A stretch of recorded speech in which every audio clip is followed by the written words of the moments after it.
Good morning. Have you ever noticed how you and your spouse keep avoiding the basement conversation because it might lead to another big argument? Or how tension fills the air when you mention that overstuffed garage? I'm Rita Wilkins. I'm also known as the Downsizing Designer. Today I'm going to be talking about the elephant in the room, which is someday clutter, creating a wedge between you and your spouse. So let's be honest, someday clutter is the elephant in the room that has you walking on eggshells. The funny thing is, someday clutter is rarely about the stuff, the stuff in that box. It's usually the things that we promise to get to someday, that we'll need to get to someday, or that we'll deal with someday. So after speaking at an event recently in California, a woman came up to me and actually whispered, the minute I say anything about his clutter taking over our basement and our garage, he shuts me down. So I can't even talk about it.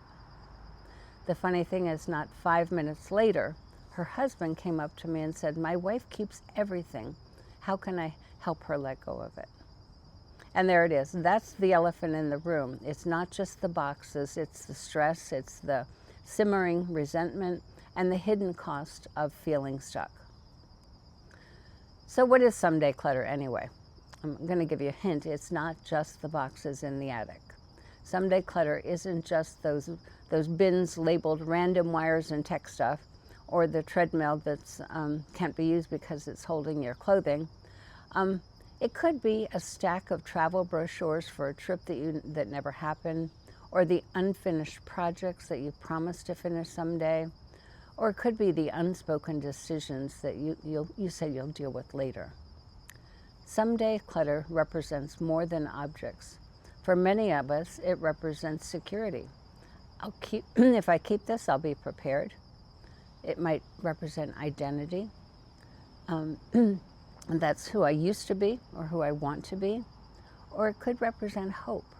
Maybe I'll get to that someday. And it could represent memories. It's part of my story, part of my past. So here's the thing. When you suddenly realize that it's not just stuff, that junk, as you call it, it might be someone else's history, their dreams, or someone that they hope to be. And once you realize that, everything shifts, because then you're talking about feelings and identities and memories of who we used to be. So if you want to go from tension to teamwork, the mindset shift has to change. And here's some thoughts. So Tom and Linda had been dancing around their clutter for years. Tom had files dating back to 1983 just in case he needed them. And Linda had a closet full of clothes that were a different size, just so when she loses her 10 pounds, then she can get into those. And that's just the beginning of the someday clutter that they would argue about. They reached a silent standoff, avoiding conversations about these things because they feared the arguments. But the turning point for them was they decided to work together. So instead of letting the stuff sit in the background, quietly draining their energy, sucking life out of their relationship, they decided to address the elephant in the room head on together. They chose to take back control by deciding to decide. So they stopped keeping things out of habit without questioning it, and they started intentionally choosing what stays and what goes. Instead of asking, should we keep this, they began asking better questions. Do I love it? Do I use it? And is it adding value to our life right now? Or is it just taking up space? So here's the thing. They realized that they were holding on to things like paper, clothing, and random things not because they truly wanted or needed them, and this is huge, but because they never made a decision about them. They realized that's how all that stuff began to pile up in the first place, and that became their someday clutter because they didn't make decisions. There were things like, someday this might be handy, someday I'll use this, or someday I'll be able to fit into it again.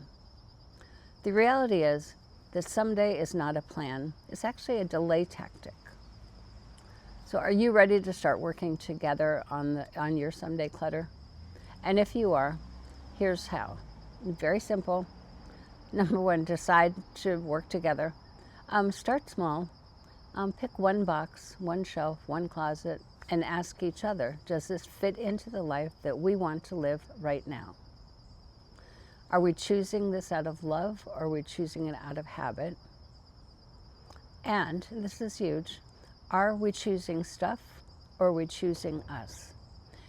And when things get tense, which they will, just take a breath, smile, laugh, and then say this mantra out loud. Let's choose us over stuff. It's funny, it's grounding, and it gives you permission to let go. Not just of the things, but of the stress, the blame, the weight of carrying just too much. So because in the end, what you remember isn't the box of wires or too many dishes. What you're going to remember is that you faced the elephant in the room together, and you walked out lighter, stronger, closer, and ready to face what's next together. And what's more important than that? I hope this helps.